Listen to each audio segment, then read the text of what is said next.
함께 찬송하시겠습니다. 주님 다시 오실 때까지.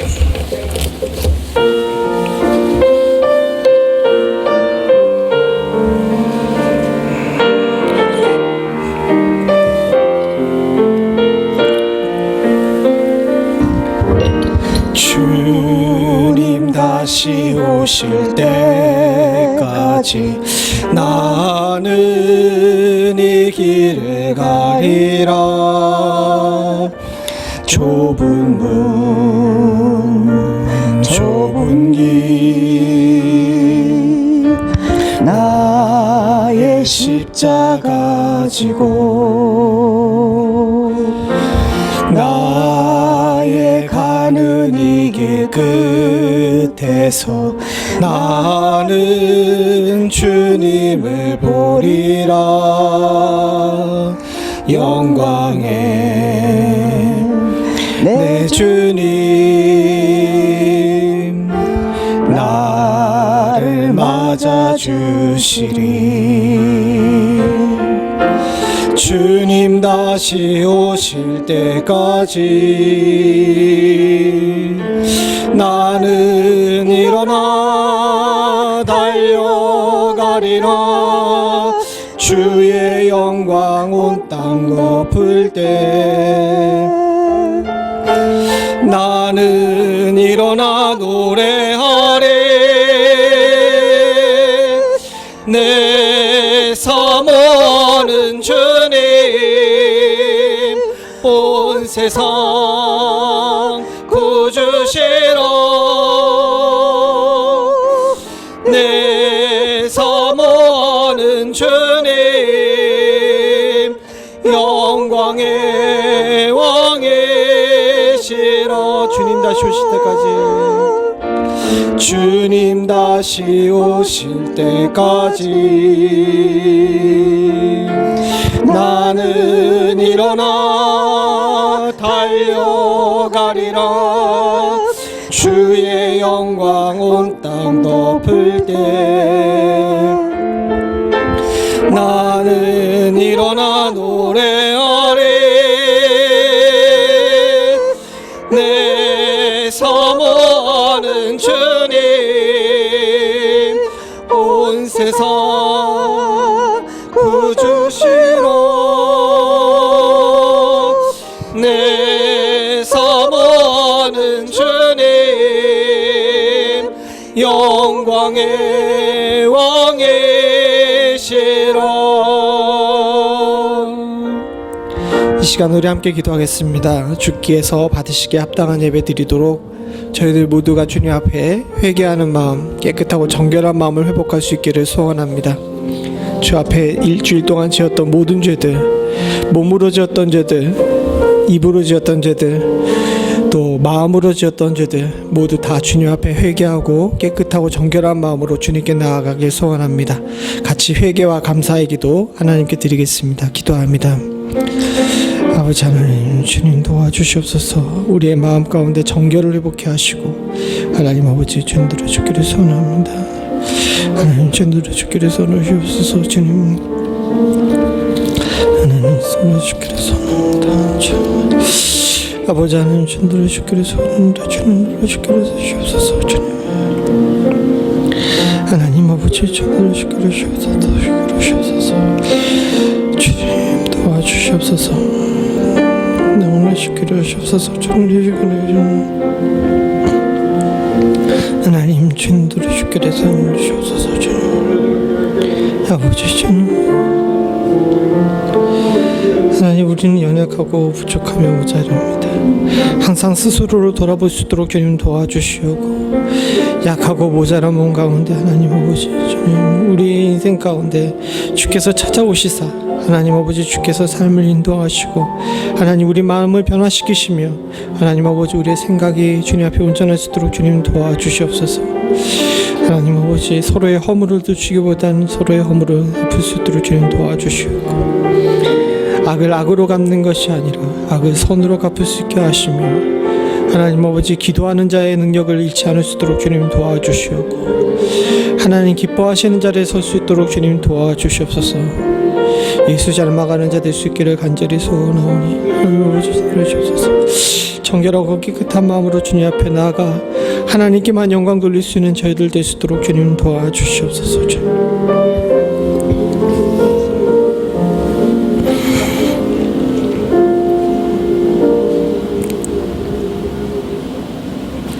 내 의의 하나님이여, 내가 부를 때에 응답하소서.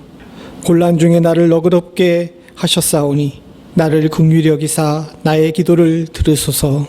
아멘.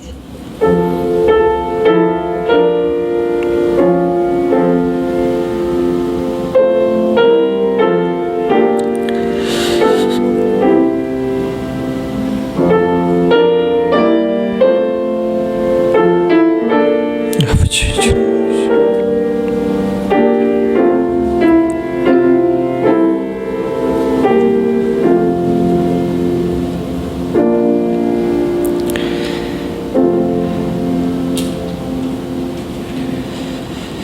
믿는 자들을 택하사 의롭게 하시고 의인들의 기도에 귀를 기울이시며 응답하시는 하나님 아버지, 오늘도 주께서 주의 사랑하는 성도들의 기도에 응답하셔서 주의 사랑하는 성도들이 주 안에서 성결케 하시며 예배하기 합당한 존재로 만드실 줄로 믿습니다. 전능하시고 온 땅의 주인 되시며 온 세계를 운행하시는 하나님 아버지, 주의 긍휼과 자비가 이 땅에 꼭 필요한 시대에 저희들 살고 있는데, 하나님 바라고 소원하기는 저희들 모두가 주님 앞에서 하나님 아버지 항상 겸손할 수 있도록 주님 도와주시옵고, 시대의 어려움을 보며 하나님 앞에 겸손히 무릎 꿇고 엎드려 기도할 줄 아는 지혜를 갖게 하여 주시옵소서.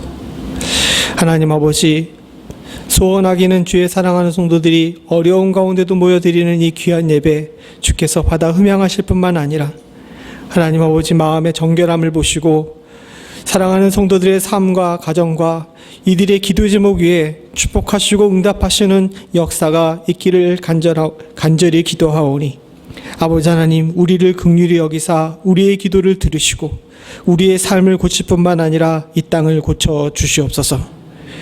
지금은 예배를 드리는 처음 시간입니다. 마치는 시간까지 이 귀한 예배가 회복의 예배 될 수 있기를 간절히 소원하옵고, 하나님 아버지, 여러 상황으로 인하여 예배에 참석하지 못하고 영상으로 예배드리고 있는 많은 성도들에게도 하나님의 위로와 함께하심을 허락하여 주시옵소서. 모든 말씀 예수님의 이름으로 간절히 기도드리옵나이다. 아멘. 다 일어나셔서 찬송가 6장 찬송 부르시겠습니다.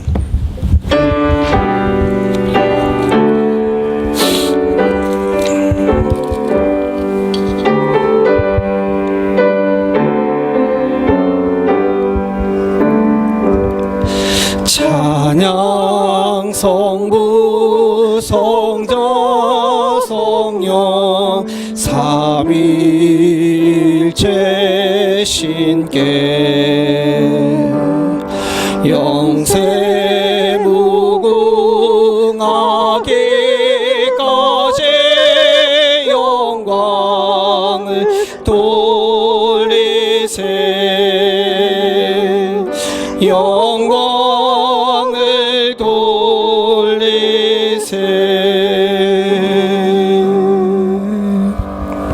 성시교독 32번 시편 143편입니다. 여호와여, 내 기도를 들으시며 내 간구에 귀를 기울이시고 진실과 의로 내게 응답하소서. 주의 종에게 심판을 행치 마소서. 주의 목전에서 의로운 인생이 하나도 없나이다. 원수가 내 영혼을 핍박하며 내 생명을 땅에 엎어서 나로 죽은 지 오랜 자같이 흑암한 곳에 거하게 하였나이다. 내게 침략이 상하며 내 마음이 속에서 참다. 내가 옛날을 기억하고 주의 모든 행하신 것을 묵상하며 주의 손의 행사를 생각하고 내 영혼이 마른 땅같이 주를 삼아. 여호와여, 속히 내게 응답하소서. 내 영혼이 피곤하나이다. 주의 의로 내 영혼을 환난에서 주의 인자하심으로 나의 원수들을 끊으시고 괴롭게 하는 자를 다 멸하소서. 나는 주의 종이니이다. 아멘. 전능하사 천지를 만드신 하나님 아버지를 내가 믿사오며 그의 아들 우리 주 예수 그리스도를 믿사오니 이는 성령으로 잉태하사 동정녀 마리아에게 나시고 본디오 빌라도에게 고난을 받으사 십자가에 못 박혀 죽으시고 장사한 지 사흘 만에 죽은 자 가운데서 다시 살아나시며 하늘에 오르사 전능하신 하나님 우편에 앉아 계시다가 저리로서 산 자와 죽은 자를 심판하러 오시리라. 성령을 믿사오며 거룩한 공예와 성도가 서로 교통하는 것과 죄를 사하여 주시는 것과 몸이 다시 사는 것과 영원히 사는 것을 믿사옵나이다. 아멘. 다 자리에 앉으셔서 찬송가 364장 1절 2절 찬송 부르시겠습니다.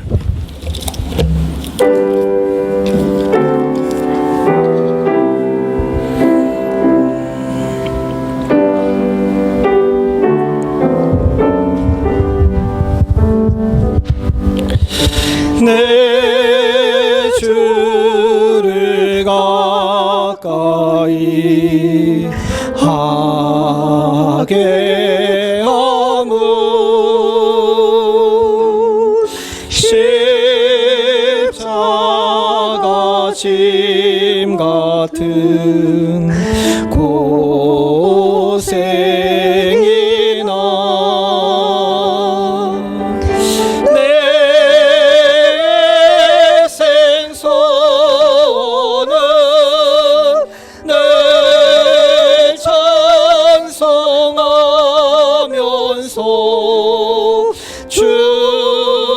주께 더 나아가기 원합니다.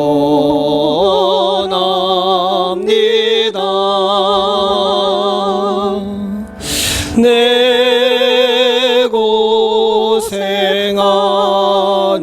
것 옛 야곱이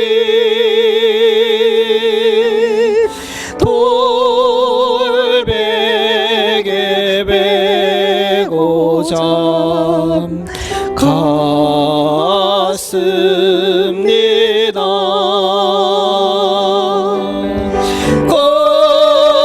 꿈에도 소원이 늘 찬송하면서 주께 더 나아가기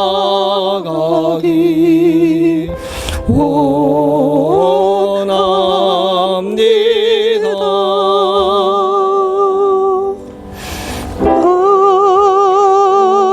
아멘.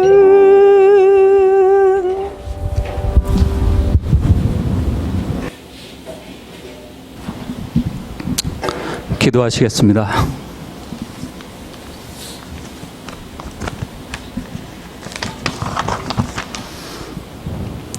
깊도다 하나님의 지혜와 지식에 풍성하며 그의 판단은 헤아리지 못할 것이며 그의 길은 찾지 못할 것이로다. 아멘. 사랑과 진리의 하나님 아버지, 만물을 무에서 창조하신 전능자시요 측량할 수 없이 크신 분이시며 지극히 높으시고 거룩하신 하나님 아버지를 찬양하며 예배드립니다. 또한 미천하고 먼지같이 보잘것없는 저희들을 사랑하사 창세전부터 구원의 계획을 하시고 우리 주 예수 그리스도를 이 땅에 보내시어 구속의 은혜를 베풀어 주신 그 크신 은혜에 다시 한번 감사드립니다. 그리고 지금도 성령님을 저희와 함께하게 하시고 어렵고 험난한 세상을 이기게 하시고 믿음 잃지 않게 하시어 저희들의 나아갈 길을 인도하여 주시니 감사합니다. 주님께서는 친히 이 땅에서 주의 나라를 보이시고 삶의 본을 보이시고 저희들을 참 진리 가운데 걷게 하셨습니다. 이 예배를 통하여 주님의 복음의 진리가 풍성히 넘치게 하시옵고 저희 심령에 오직 예수 그리스도만이 살아 역사하게 도와주시옵소서. 온전히 하나님 아버지의 사랑으로 지금 여기까지 왔건만 그러나 미련하고 연약한 인간인 저희들은 때때로 그 사랑의 은혜를 망각하고 마치 내가 이룬 것인 양 인생을 내 힘으로 내 지혜로 헤쳐나와 이 자리에 서 있는 것처럼 여기는 교만하고 어리석은 연약한 믿음의 소유자들입니다. 전능자이시며 하나님이신 예수님께서도 이 땅에 오셔서 모든 사람의 종이 되시는 겸손함으로 순정하셨건만 지난 한 주간도 되돌아보면 진토 같은 인간인 우리가 무슨 능력과 지혜가 있었다고 나의 것을 자랑하고 나의 생각을 주장하며 마치 하나님 아버지가 곁에 없는 것처럼 살아갈 때가 많았습니다. 하나님 아버지 용서하여 주시옵소서. 예수님의 십자가의 구속의 은혜가 저희 안에서 살아 역사하게 하여 주시옵소서. 나의 못된 기질과 자아가 주님의 생각과 말씀보다 우선하지 못하도록 저희를 다시 한번 주님의 복음으로 붙잡아 주시옵소서. 나의 생각과 하는 일들을 항상 주님 앞에 내려놓고 두려움과 겸손함으로 주님이 기뻐하시는 뜻이 무엇인지 묻고 그 뜻에 맡길 수 있는 성숙된 믿음의 성도로 성장케 하여 주시옵소서. 그리하여 주님의 뜻이 제 뜻이 되게 하시며 제 뜻이 항상 주님의 뜻을 쫓아 주님의 뜻과 안전히 일치하게 하시는 축복을 허락하여 주시옵소서. 그로 인해 주님의 진정한 마음의 평화와 안식이 있게 하여 주시옵소서. 하나님 아버지, 계속되는 코로나 바이러스의 위험 속에서도 저희 모두를 지켜 보호하여 주시니 감사합니다. 그러나 그것을 예상할 수 없어 답답함과 불안함이 저희들 심령 안에 있습니다. 아버지께서 여러 경로를 통하여 저희에게 조심하게 하시고 지켜갈 것을 보여주셨사오니 이를 잘 준수할 수 있는 지혜를 허락하여 주시옵고 또한 하나님 아버지의 자녀는 아버지 허락 없이 머리카락 하나도 건드릴 수 없다는 담대한 믿음도 허락하여 주시옵소서. 특별히 많은 학교들이 개학을 준비 중에 있습니다. 우리의 자녀들에게 아버지의 특별한 보호하심을 간구합니다. 개학으로 인해 더 큰 혼란이 발생하지 못하도록 아버지 이 땅을 국리히 여겨 주시옵소서. 아버지, 이 코로나 사태가 지속될 경우 우리 교회가 나아갈 방향을 고민하여 재설정하는 은혜를 저희 교회에 주시옵소서. 변화 속에서 본질은 변하지 않게 하시옵고 주님의 지혜로 변화에 잘 대처해 나가도록 하시옵소서. 그리고 제한된 활동으로 말미암아 우리 성도님들의 정신적, 육체적 건강도 돌봐 주시옵고 이 어려움 속에서도 주님과 더욱 친밀해져가는 기회로 삼을 수 있는 은혜를 허락하여 주시옵소서. 하나님 아버지, 저희 각 개인의 기도 제목에 귀 기울여 주시옵소서. 이 땅에서 주님 섬기며 살아가는데 필요한 것이며 아버지의 자녀들의 간절한 소망이오니 긍휼히 여기사 아버지의 최선의 것으로 응답하여 주시옵소서. 우리가 살고 있는 미국과 우리의 조국 대한민국이 갈수록 계층 간 분열이 심화되어 가고 있습니다.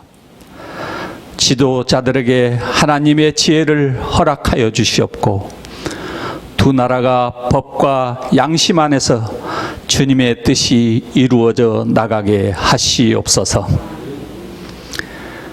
나의 신앙의 등불이 되는 말씀을 사모합니다. 성령님, 말씀을 깊이 깨달아 알 수 있게 하시옵고 듣고 실천하여 복된 자의 축복이 있게 하시옵소서. 언제나 목사님의 사역 가운데 함께하여 주시옵고 말씀 하나하나에 성령님의 인도하심이 있게 하여 주시옵소서. 이 예배를 통하여 오직 내 인생의 주인은 주님이심을 더욱 알게 하시옵고 예배 가운데 주님의 충만하심이 가득한 복된 예배로 하나님 아버지 영광받아 주시옵소서. 이 모든 말씀 우리의 생명 되신 예수 그리스도 이름으로 간절히 기도드립니다. 아멘.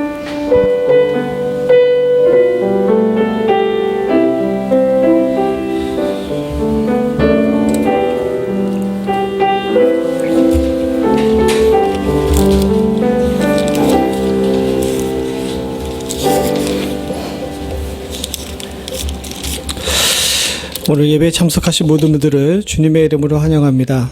요즘 시대가 그래가지고 서로 얼굴 보고 또 교제하기가 쉽지 않은데 이참에 서로 얼굴 좀 보면서 마스크 잠깐 내리시고 이렇게 얼굴 좀 손 좀 흔들어 주세요. 입은 띄지 마시고. 예. 주중에 교회에 출석하지 못하시는 몇몇 분들과 통화했는데 다들 잘 계신다고 합니다. 상황이 그래가지고 요즘 아직도 방송에서 좀 한풀 꺾인 것 같은데 아직도 상당히 좀 심각해요. 그래서 많은 부분에서 좀 어려움을 당하고 있는데 사실 여기는 조금 덜한 것 같아요. 캘리포니아에 있는 그 친구 목사님들한테 얘기를 들어보면 그쪽은 굉장히 심각하게 받아들이는 것 같은데 아무래도 여기가 조금 덜 그런 것 같습니다. 그래도 여러분 조심하셔야지 되고요. 항상 손 닦는 거, 또 거리 두는 거 좀 관심을 가져주시기를 부탁을 드립니다. 특별히 한 가지 더 광고드릴 것은 무엇이냐면 우리 곽권사님 손주가 나와요. 원래 예정일은 15일인데 아마 이번 주 오늘 내일 이런 것 같아요. 지금 아시다시피 병원에 혼자만 들어가게 돼 있고 그래가지고 출산하는 게 그렇게 쉽지가 않습니다. 또 아이가 원래 면역이 좀 약하잖아요. 그러니까 우리 황 장모님 곽권사님 친손주 세 번째 친손주 나오는데 우리 좀 기도 좀 많이 해주셔서 아이도 산모도 잘 태어나고 또 잘 회복할 수 있게끔 여러분 기도해 주시기를 부탁을 드립니다. 오늘 점심은 우리 오윤경 자매님께서 캘리포니아 롤을 마르셨답니다. 점심 드시고 교제하시고 가시기 바랍니다. 맞아요? 아니에요? 김밥이 됐습니까? 네, 그렇게 됐답니다. 제가 소식 받은 것하고는 좀 다르네요. 예, 우리 하나님 말씀 함께 보죠. 시편 52편 1절부터 9절입니다.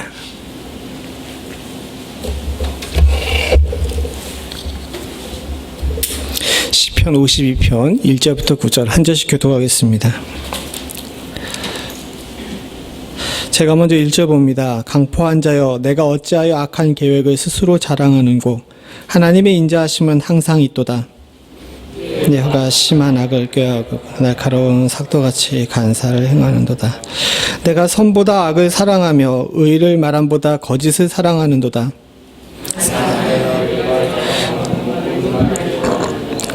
그런즉 하나님이 영영이 너를 멸하시며 너를 취하여 내 장막에서 뽑아내며 생존하는 땅에서 내 뿌리를 빼시리로다. 셀라.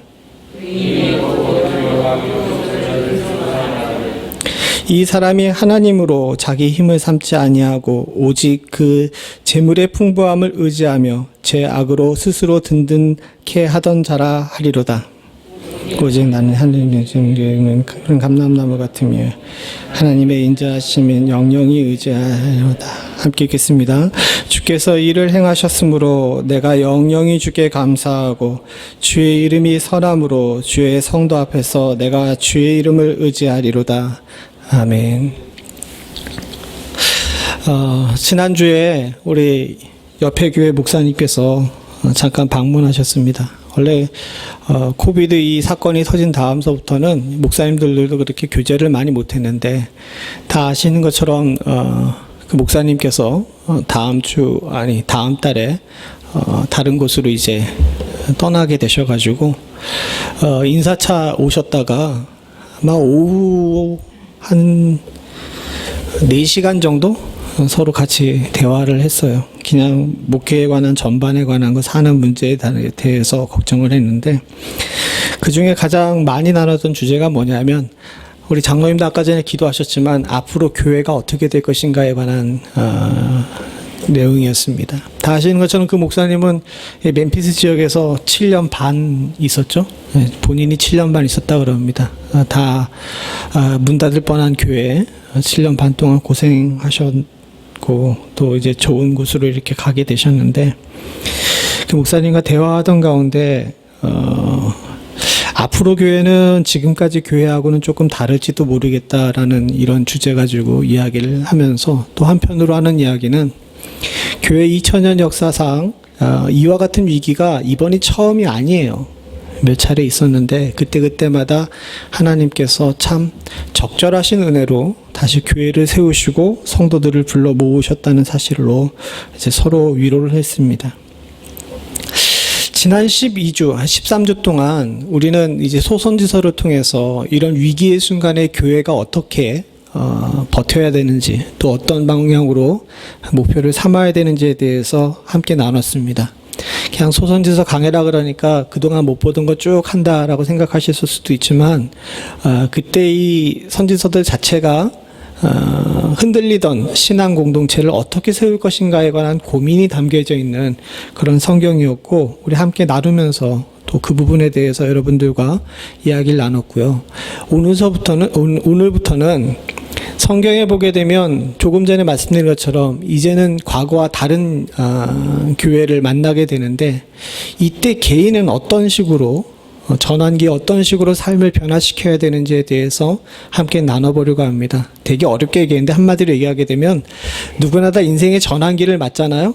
성경에도 보게 되면 성경의 인물들이 인생의 전환기를 맞았어요. 그 전까지는 좀 덜 하나님의 사람이었던 사람들이 하나님의 사람으로 변했던 그런 시기들이 있는데 그때 그들을 변화시킨 것이 무엇인지 또 그들은 어떤 방향으로 변화되는지를 이렇게 보면서 이 위기의 순간에 우리와 우리 교회뿐만 우리 가정이 어떻게 변화되는지에 대해서 이 변화에 적응해야 되는지에 대해서 함께 생각해 보려고 합니다.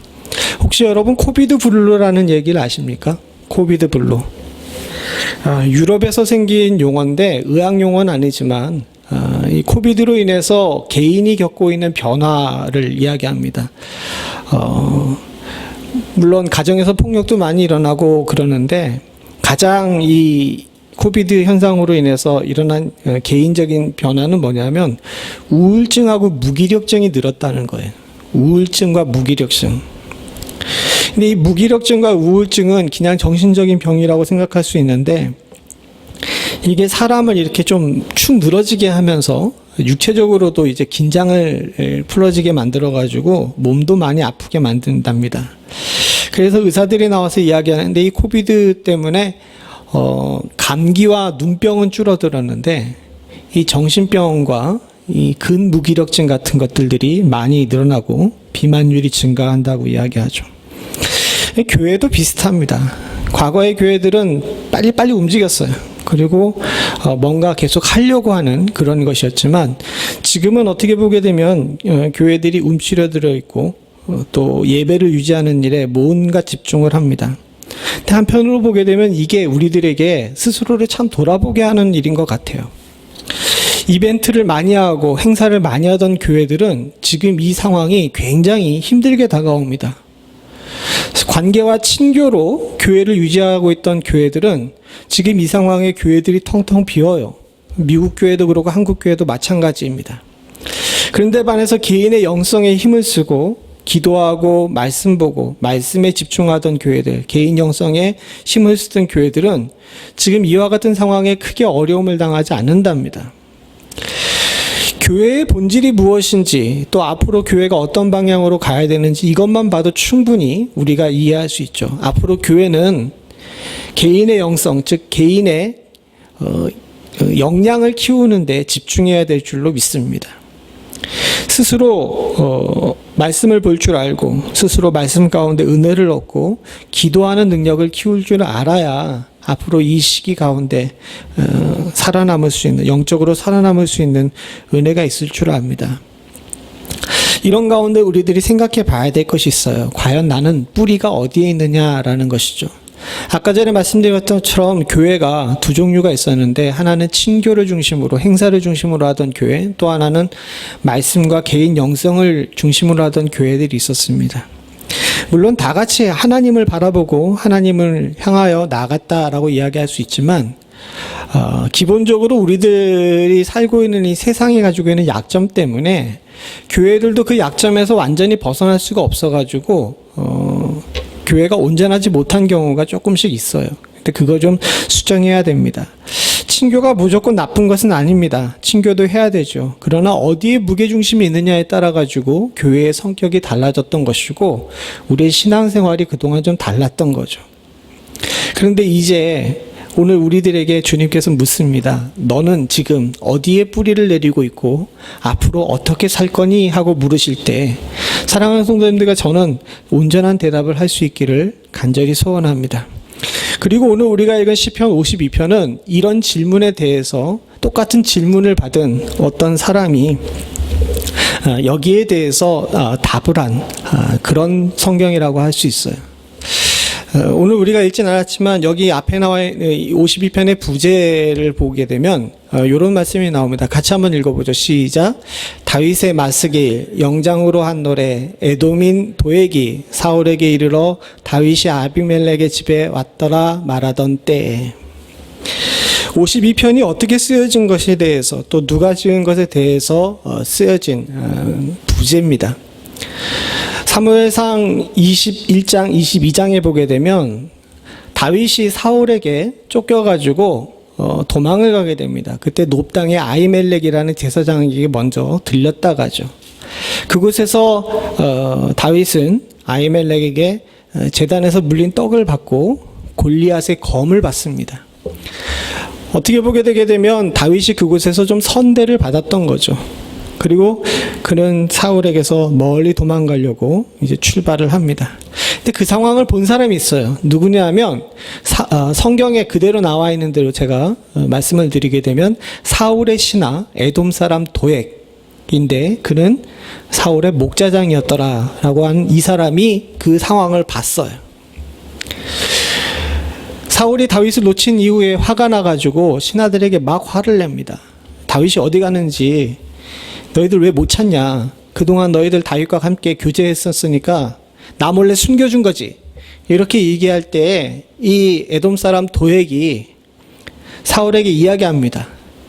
왕이시여 제가 봤는데 다윗이 놉당에 있는 아히멜렉의 집에 가가지고 떡과 무기를 받았습니다. 라고 이제 고발을 한 거예요. 그래서 여러분들 다 아시는 것처럼 그 일로 인해서 사울이 놉당에 있는 제사장 가문에 학살을 일으키죠. 그래서 제사장이 85명이나 죽게 됩니다. 이 상황을 만났을 때에 오늘 지은 시가 52편이에요. 근데 이 52편이 인생의 전환기, 다윗의 인생의 전환기에 중요한 이유가 있습니다. 결론부터 말씀드리자고 하게 되면 오늘 본문에서 물어보는 것은 뭐냐면 나는 영웅으로 살 것인가 의인으로 살 것인가에 대한 갈림길에 지금 다윗이 서 있는 거예요. 무슨 얘기냐 하면 1절에 보게 되면 강포한 자여 라는 단어가 나옵니다. 강포한 자여 내가 어찌하여 악한 계획을 스스로 자랑하는고 하나님의 인자하심은 항상 있도다 라고 이야기하죠. 근데 여기 우리 성경은 강포한 자여 라고 나와 있는 이 부분이 히브리어로는 학기뽀르입니다. 학기뽀르. 제가 이거 헬라어 히브리 안 쓰려고 그러는데 요것은 좀 중요해서 우리 성경에는 이것이 강포한 자여라고 번역이 되어 있는데 사실은 학기뽀르가 영웅이라는 뜻이에요. 영웅. 그래서 표준 공동 번역에서는 밑에처럼 나와 있습니다. 하나님의 사랑 영원하신데 악명 높은 영웅이여 내 어찌 악한 일을 자랑하느냐라고 나와 있죠. 여기는 이제 그 직역을 한 겁니다. 즉 영웅이여라고 나오는 거죠. 근데 우리는 생각할 때 영웅이 굉장히 좋은 것 아닙니까? 그렇지 않으세요? 미국에 사시는데 왜 영웅을 싫어하지? 제가 미국에 처음 왔는데 아이를 데리고 우리 큰아이만 있었는데 아이를 데리고 처음 그 월마트를 가고 깜짝 놀랐어요. 그 월마트에 가는데 그때 시즌이 그래서 그랬는지 모르겠지만 월마트 한쪽 라인 전체에 그 영웅 코스튬이 이렇게 쫙 있는 거예요. 슈퍼맨, 배트맨 복장들이 막 이렇게 쫙 이렇게 달려 있는 겁니다. 이야, 깜짝 놀랐어요. 한국에서는 전혀 구경도 못했던 장면이거든요. 미국은 영웅의 나라입니다. 빨간 팬티 입고 이렇게 하늘도 날 수 있고 검정 이렇게 내복을 입고 밤에 이렇게 돌아다닐 수 있는 나라가 미국이라고 누가 그렇게 얘기를 하는데, 사실 이 미국이 그럴 뿐만 아니라 온 세상의 사람들에게는 영웅이 되라고 가르치는 경우가 많아요. 영웅이라는 것이 무엇입니까? 다른 사람보다 특출한 능력을 가지고 다른 사람보다 더 뛰어난 행동을 하는 그런 사람, 그래서 그걸 통하여서 권력과 권세를 가지고 있는 사람, 이런 사람이 영웅이죠. 그리고 사람들은 이야기합니다. 자녀들에게 넌 앞으로 커서 훌륭한 사람이 되라 라고 이야기하는데, 이 훌륭한 사람이 어떤 사람입니까? 좀 일반적으로 봤을 때 영웅이에요. 부모가 그렇게 가르치지 않아도 인간은 본성이 그래서 그런지 모르지만 스스로 영웅이 되고 싶은 마음이 우리 마음 가운데 있습니다. 예를 들어 볼까요? 슈퍼맨 영화만 한번 보게 되면은, 제가 어렸을 때 기억이 나는데, 동네에 있는 모든 아이들이 엄마 보자기를 갖다가 몰래 가지고 나와가지고 다 목에다 두르고 막 뛰어다녀요. 그 중에는 그 담장에서 떨어져가지고 다 다리가 부러지는 애들도 있습니다. 누가 가르쳐 주지 않았는데도 불구하고 남보다 더 특출난 능력을 갖고 싶어 하는 것들이 인간의 본성이에요. 우린 인간의 본성으로도 또 사회적으로 다른 사람에게 교육을 받기도, 또 사회의 풍토에서도 누구나 다 영웅이 되라고 이야기합니다. 근데 영웅을 잘 생각을 해보죠. 영웅이 과연 어떤 사람인가? 여기에 왜 학기뽀르르라는 단어를, 영웅이라는 단어인데 우리 성경이 강포한 자라고 번역했냐 하면, 영웅은 곧 강포한 자라는 거예요. 강포한 자가 무엇입니까? 힘이 세고 포악한 사람이거든요. 저 당시 영웅이라는 사람들은 어떤 사람이었을 것 같아요? 저 당시 영웅이라는 사람은 어떤 사람인 것 같아요? 사람 많이 죽인 사람이 영웅이죠. 강포한 사람이라는 것이 무엇입니까? 힘세고 사람 많이 죽인 사람이에요.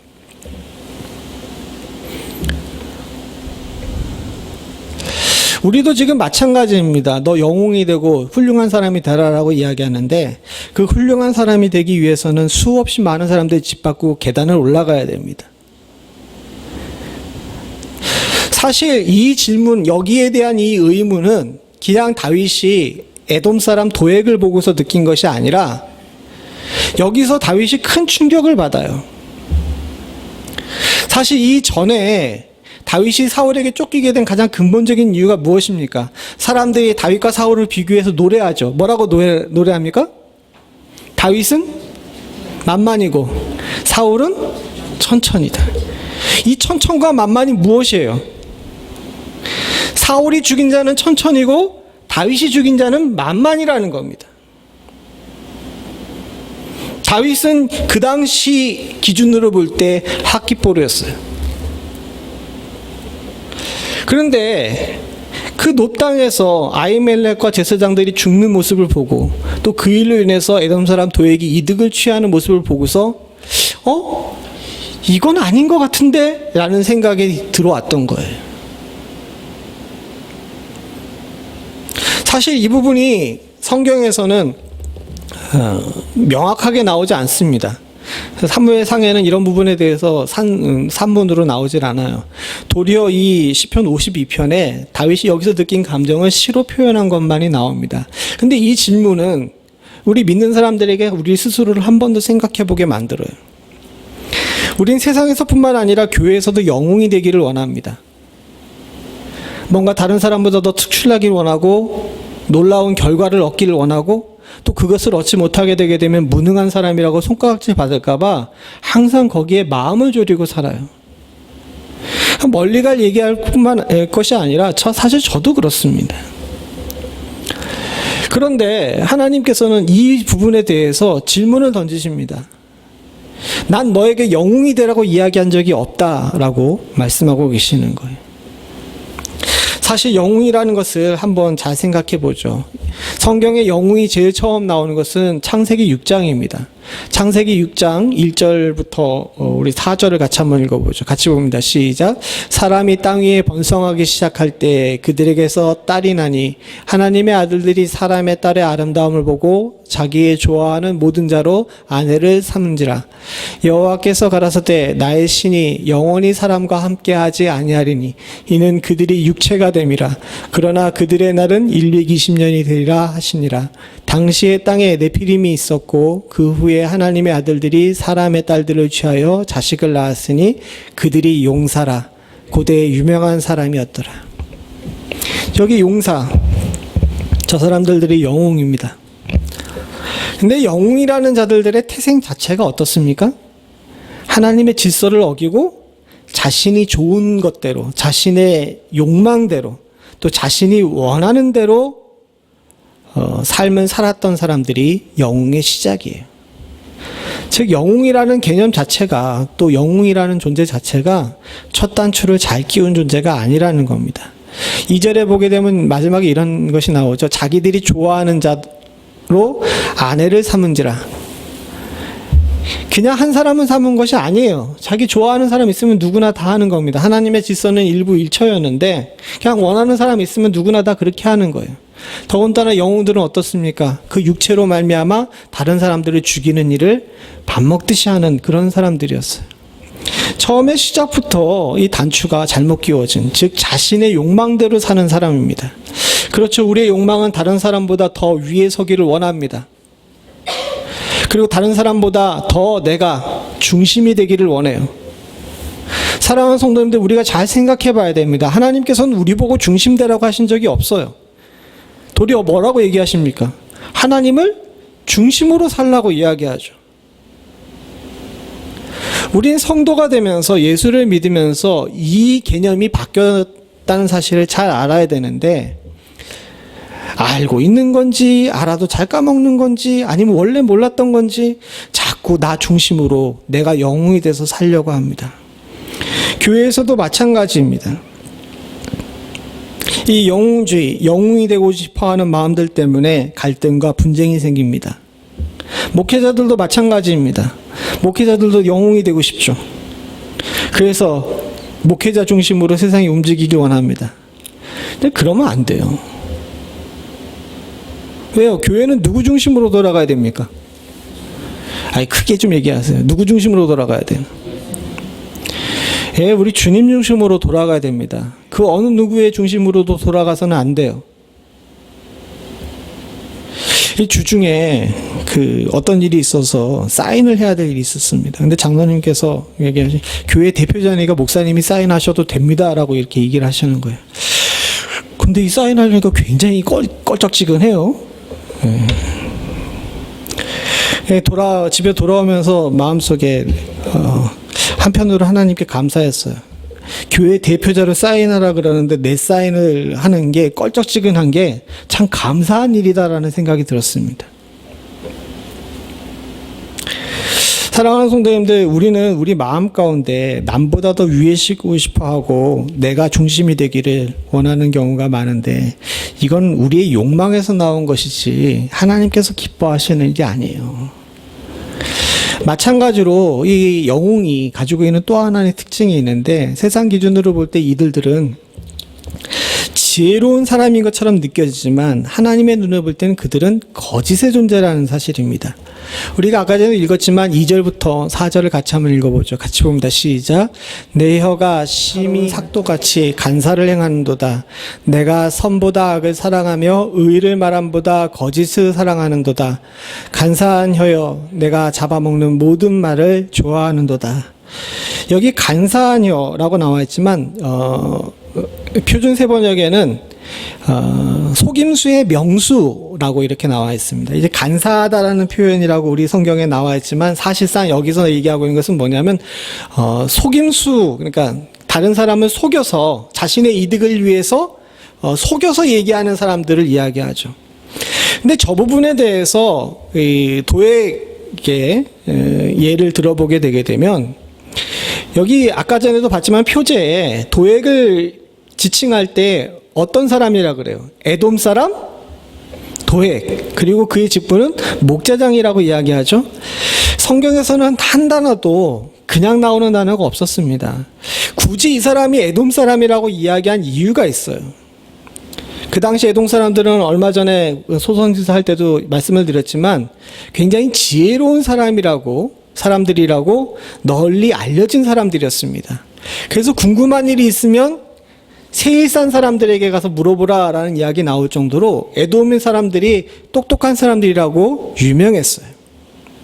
아마도 이 에돔 사람 도액은 말을 좀 잘했던 것 같습니다.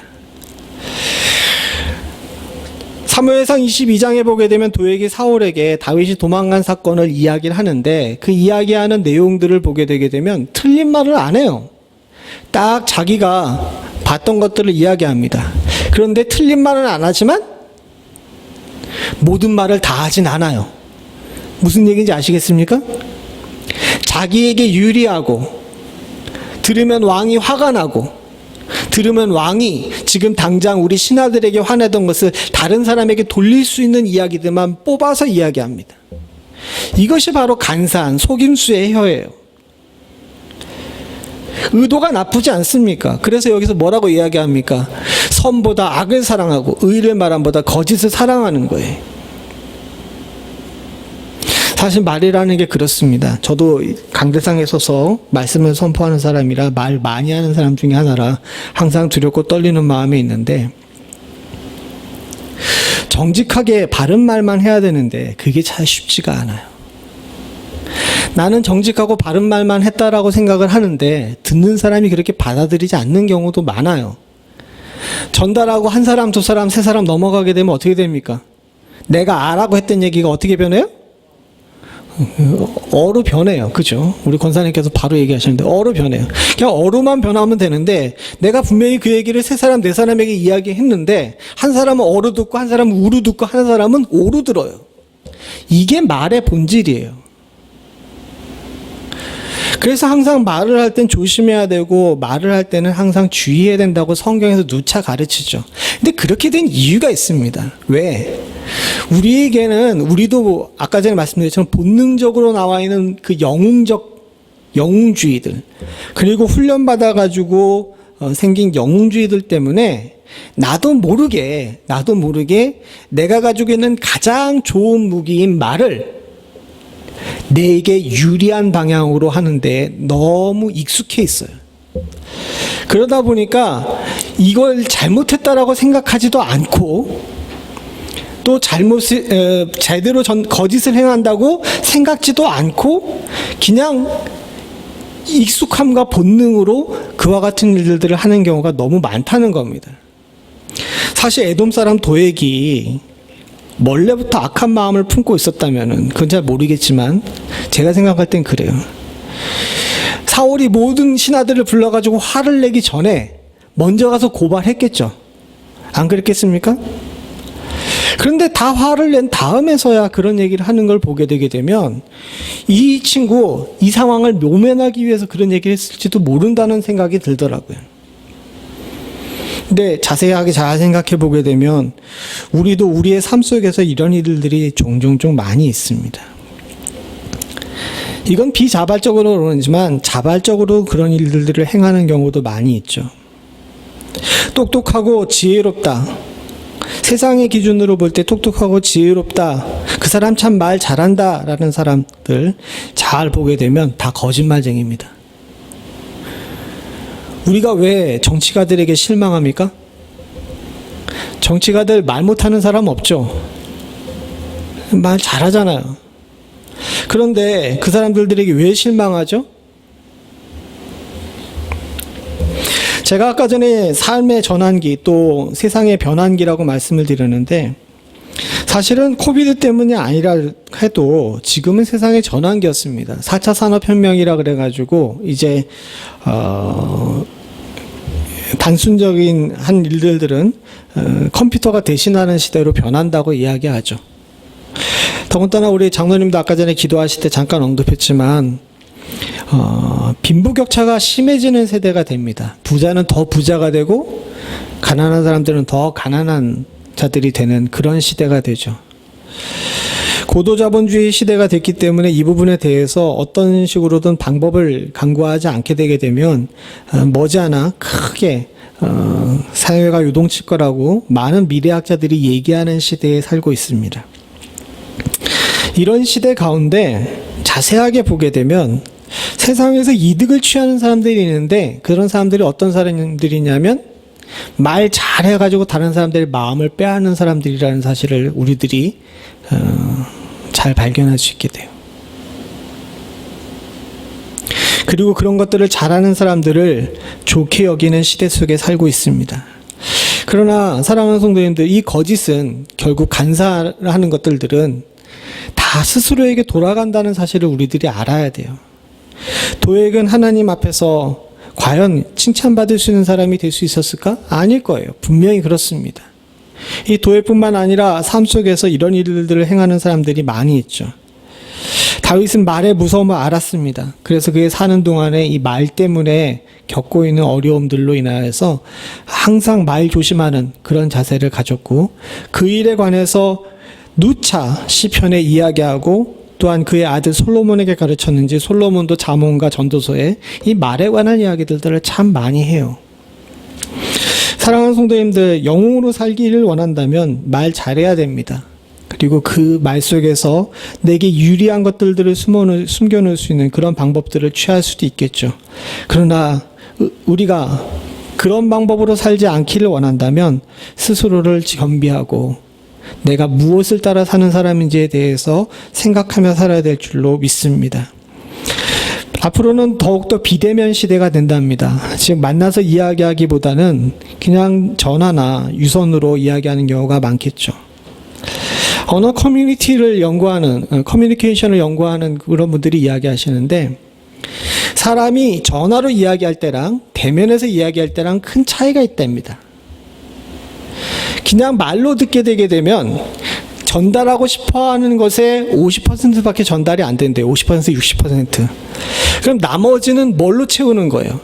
말할 때 그 사람의 표정, 그 사람의 제스처, 또 그 얘기가 일어나고 있는 그 장소의 분위기, 이런 것들이 다 합쳐져야지만 온전한 커뮤니케이션이 될 수 있다는 겁니다. 근데 앞으로는 그렇게 할 수가 없겠죠.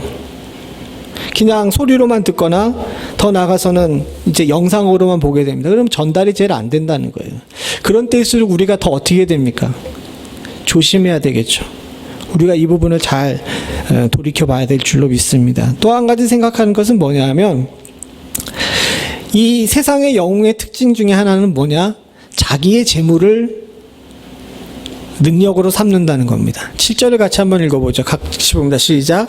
이 사람은 하나님으로 자기 힘을 삼지 아니하고 오직 재물의 풍부함을 의지하여 제 악으로 스스로 든든케 하던 자라 하리로다. 우리 밑에도 읽어보죠. 표준 세번역입니다. 시작. 사람이 자기의 피난처로 삼지 않고 제가 가진 재산만을 의지하며 자기의 악한 성품을 힘으로 삼던 자다 할 것이다. 이 영웅의 특징이 또 한 가지 뭐냐면 자기 능력을 과신하는 겁니다. 자기 악한 성품을 힘으로 삼고 자기 재산을 힘으로 삼는 거죠. 사랑하는 성도님들, 이 부분이 이 영웅의 특징인데, 영웅의 가장 큰 특징 중에 하나는 능력이 출중하다는 거잖아요. 그 능력이 출중하게 되면 어떻게 됩니까? 자기 힘에 대해서 신뢰를 갖게 돼요. 그리고 그 신뢰를 가진 힘을 휘두를 때 자신의 기준을 따라 휘두릅니다. 아까 전에 도액이라는 사람에 대해서 이야기할 때 그 사람 목자장이라 그랬잖아요. 목자장. 사울의 목자장이라 그랬는데, 그냥 목자장이라 그러니까 사울이 가지고 있는 짐승을 관리하는 사람이라고 생각할 수 있지만, 그 당시 가축은 재산 1순위예요. 즉 사울의 모든 이 가축을 다룬다는 것은 사울의 재산 중에 가장 핵심적인 것을 다루는 사람이라는 겁니다. 그러면 여러분들 다 아시겠지만 예나 지금이나 돈을 만지게 되면 뭐가 묻어요? 우리 장로님 이러시지 마시고 말로 얘기를 하세요. 뭐가 묻습니까? 콩고물이 묻죠. 그러니까 이 도액이라는 사람이 아마도 사울의 목자장을 하면서 이제 재산도 많았던 사람인 것 같아요. 그리고 여기에 아까 전에 다윗과 아히멜렉을 고발했으니 또 사울에게 또 반대급부가 있었겠죠. 이 도액이라는 사람은 스스로의 능력을 과신하던 사람이었던 겁니다. 즉 자신의 재물 이런 것들로 자신의 능력을 삼았던 사람이죠. 오늘날의 세상 속에 이런 사람들을 많이 봅니다. 더 그런 것은 저 어렸을 때보다 많은 사람들이 돈을 능력으로 삼는 경우가 많이 있어요. 재산을 능력으로 삼습니다. 그리고 심지어는 교회에서조차도 이 돈의 유무로 계층을 나눈 경우도 있습니다. 지금까지 교회가 그랬습니다. 사실 솔직하게 고백을 할까요? 한국에 있을 때 많은 교회들을 봤는데 그런 교회들 중에서 직분자를 세울 때에 사람들이 선택하는 기준 중에 교회에서는 절대로 얘기 안 하는데 성도들 간에 몰래 또 추천받을 때 암묵적으로 가지고 있는 교회의 그 기준이 하나 있죠. 뭡니까? 장로는 크게 얘기를 하세요. 저를 보고 씩 웃으시면서 다 아는데 내가 얘기를 못하겠다 그러지 마시고 뭐가 있어야 된다고 생각을 하는 거예요. 예, 경제적인 능력이 있어야 된다라고 이야기. 우리 저희 권사님은 참 지혜로우셔서 그 고상한 단어를 했는데 저는 여기 그 설교 적을 때 돈이라고 적어놨어요. 예.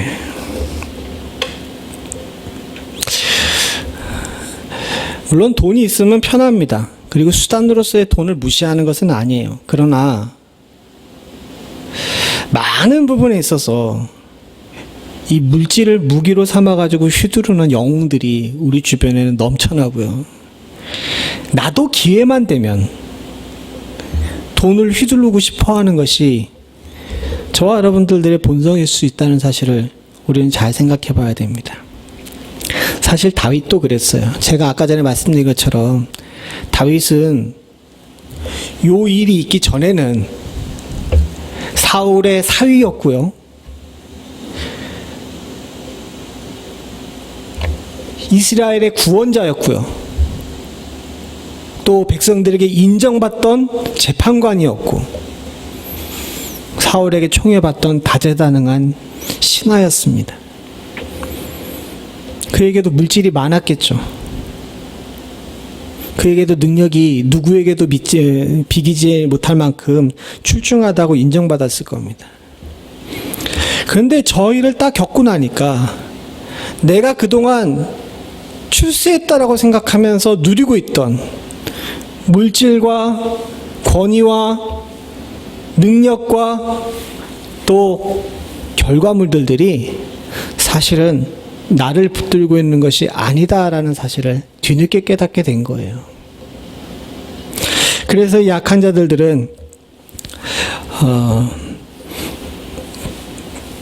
뿌리가 뽑혀진 자, 5절에 보게 되면 뿌리가 뽑혀진 자라는 표현을 쓰게 됩니다. 뒤늦게서야 이 일이 잃어버리고 나서야 자신이 헛된 것을 쫓았다는 사실을 다윗이 깨달았던 것 같아요. 창세기 6장 5절에 보게 되면 아까 전에 읽었던 그 부분의 뒷부분인데 여호와께서 사람의 죄악이 세상의 관영함과 그 마음의 생각의 모든 계획이 항상 악할 뿐임을 보시고 라는 표현이 나옵니다. 영웅이 지배하는 세계는 저렇습니다. 죄악이 관영하고 생각하는 모든 계획이 악할 뿐이에요. 과거의 교회가 또 과거의 성도와 목회자들이 소위 말해서 아닌 척하면서도 내부적으로 영웅적인 마인드를 가지고 살았다면은 사랑하는 성도님들 지금 우리가 이것을 바꿔야 될 때인 줄로 믿습니다.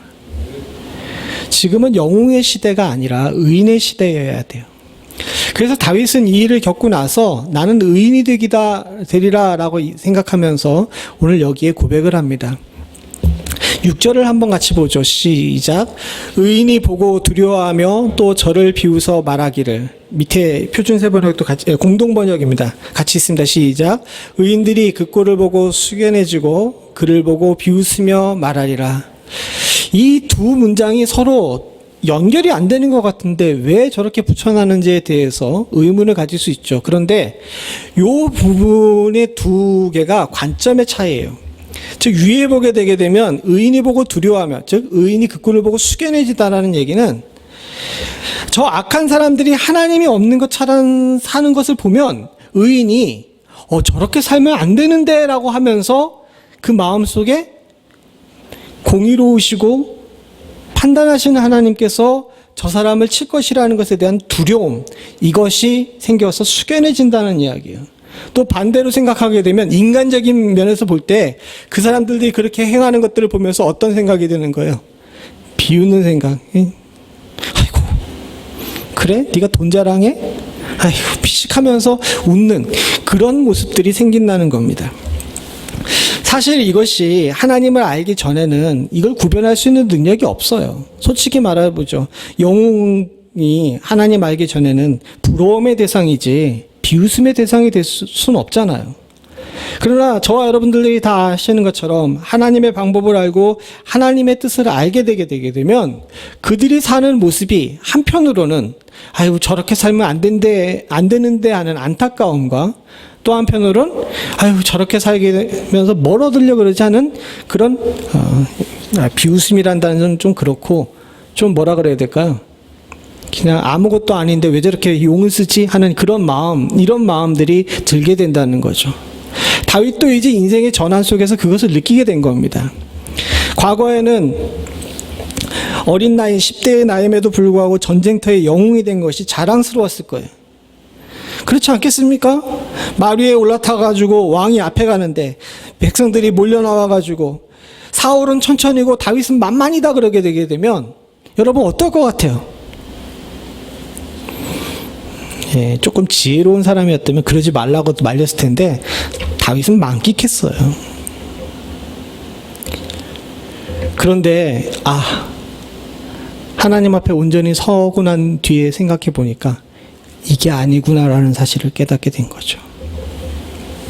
그리고 그는 그렇게 말합니다. 3절에 보니까 내가 선보다 악을 행하며 의를 말함보다 거짓을 사랑하노다라는 이 문장 뒤엎어서 생각해 보게 되면 나는 의인으로서 선을 사랑하고 의를 말하겠다라고 이야기하는 거죠. 여기서 의가 뭡니까? 다윗이 말하는 의가 뭘까요? 옳은 것? 다윗도 자신의 스스로 판단으로 옳은 것들을 얘기할 수 없습니다. 다윗은 그래서 다른 시편에 보게 되면 의롭다라는 것을 뭐라고 얘기하냐면 하나님을 찬양하는 것이 의롭다 그랬어요. 지금 무슨 얘기냐? 나의 이득을 위해 가지고 말을 옮기는 사람이 되는 것이 아니라 하나님 찬양하는 사람으로 살겠다라고 말한 것입니다. 사랑하는 성도님들, 이제 이후로 여러분들이 아까 전에 말씀드린 것처럼 살아남는 교회는 개인 영성에 힘쓰는 교회인 줄로 압니다.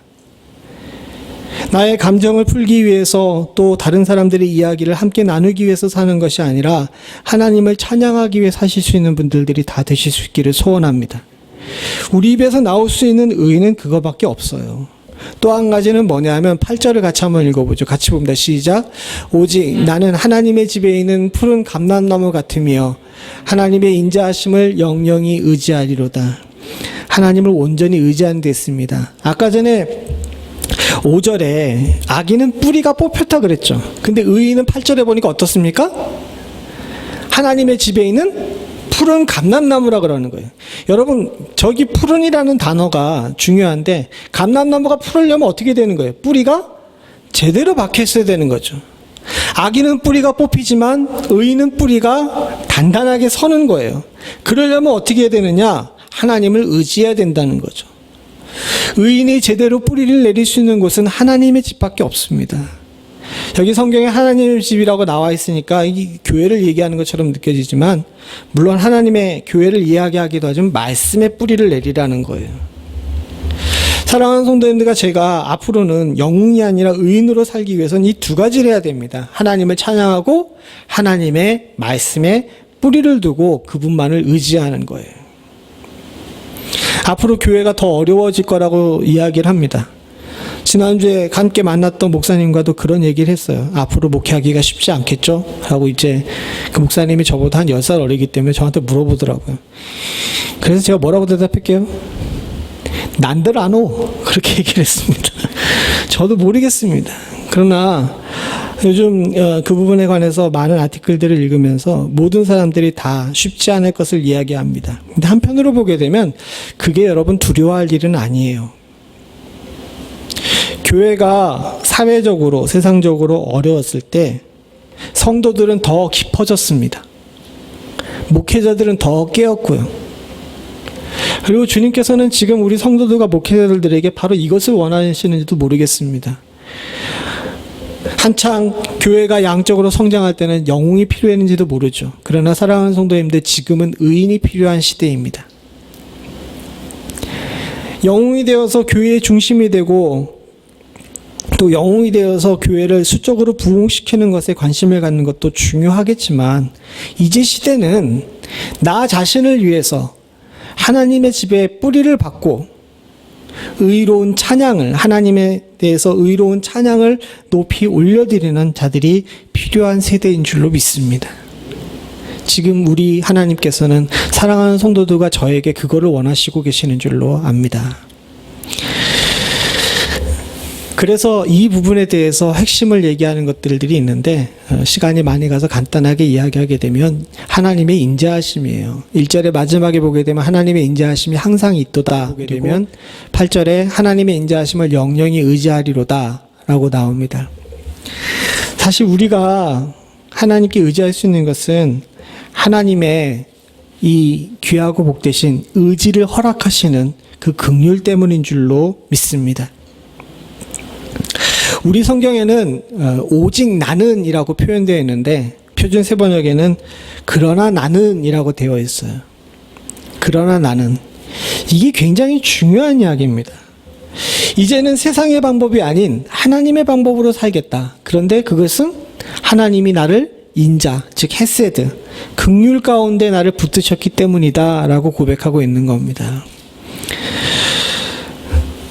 주의 사랑하는 교회, 사랑하는 성도님들, 지금까지도 또 하나님의 긍휼로 사셨지만 저 하나님의 집에 뿌리 받고 사는 것 내 능력과 내 뜻으로 되는 일이 아니잖아요. 여러분, 교회 나오는 게 내 뜻대로 되는 것이 아니라는 것을 요즘 우리가 절실하게 느끼고 있지 않습니까? 하나님의 긍휼과 하나님의 인자하심 덕분에 주의 이름을 의지할 수 있는 줄로 믿습니다. 의인은 이것을 알고 사는 사람입니다. 다윗은 이 사건 전까지는 세상의 모든 것들을 자기 뜻대로 하던 사람이었어요. 오죽하면 골리앗 사건 때 그가 나갔을 때 형들이 화냈겠어요. 쟤 또 저런다 그러면서. 우리 성경에 그렇게 안 나와 있으니까 목사님이 없는 얘기 한다고 생각할지 모르지만 그 뉘앙스가 그럽니다. 큰형이 화를 내죠. 그 화를 낸 이유가 무엇입니까? 다윗이 그동안도 좀 겸손하지 않았던 사람인 것 같아요. 그런데 이 사건 이후로 다윗은 그 어떤 상황에서도 하나님 의지하는 것을 제일 첫 번째 순위에 두고 살았습니다. 그리고 영웅이 되기보다는 하나님 앞에 의인이 되길 위해서 항상 깨어서 경성하는 모습들을 가졌습니다. 그리고 그런 그의 모습이 결국 하나님께서 그의 집을 세우시는 역사를 이루셨어요. 사랑하는 성도님들, 저와 여러분들은 영웅이 돼서 스스로 산다면 뿌리 뽑힌 자처럼 뿌리 없는 성도가 될 수밖에 없습니다. 그러나 우리가 하나님 앞에 의인으로 산다면, 하나님의 집에 뿌리 내리고 산다면 주께서 우리 집을 세우시는 역사가 일어날 줄로 믿습니다. 이 전환기에 사랑하는 성도님들과 저는 영웅으로 살던 과거의 모습들을 버리고 이제 의인으로 살기로 작정하실 수 있는 은혜가 있기를 간절히 소원합니다. 같이 기도하시겠습니다.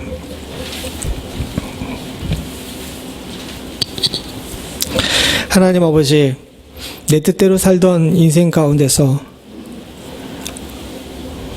돌아오라 명하시는 주의 명령을 깨닫게 하시고, 하나님 이제는 오직 의인으로 살기를 원하는 하나님의 주신 마음을 저희들 갖게 하여 주시옵소서.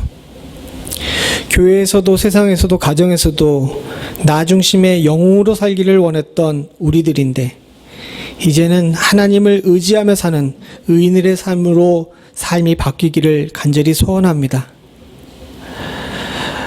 쉽지 않은 길, 또 어려운 길, 그동안 살았던 모든 것들을 부정하는 길인 것을 저희들 잘 알고 또 어렵고 힘든 일이라 쉽게 되지 않을 것 또한도 잘 알고 있지만 주를 의지하면 주의 인자하심이 항상 우리 가운데 있어서 그렇게 만들어 주실 줄로 믿습니다.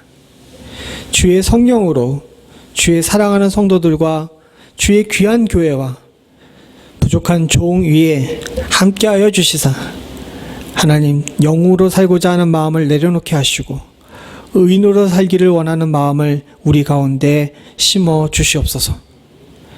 주 앞에서 바른 길 가기를 간절히 소원하옵고 변화하는 세상 가운데서도 불변하는 진리를 굳건히 붙잡고 살기를 간절히 소원하오며 모든 말씀 예수님의 이름으로 기도드리옵나이다. 아멘. 우리 찬송가 265장 1절 2절 찬송 부르시면서 준비하신 예물 하나님께 드리겠습니다. 다 일어나셔서 265장입니다.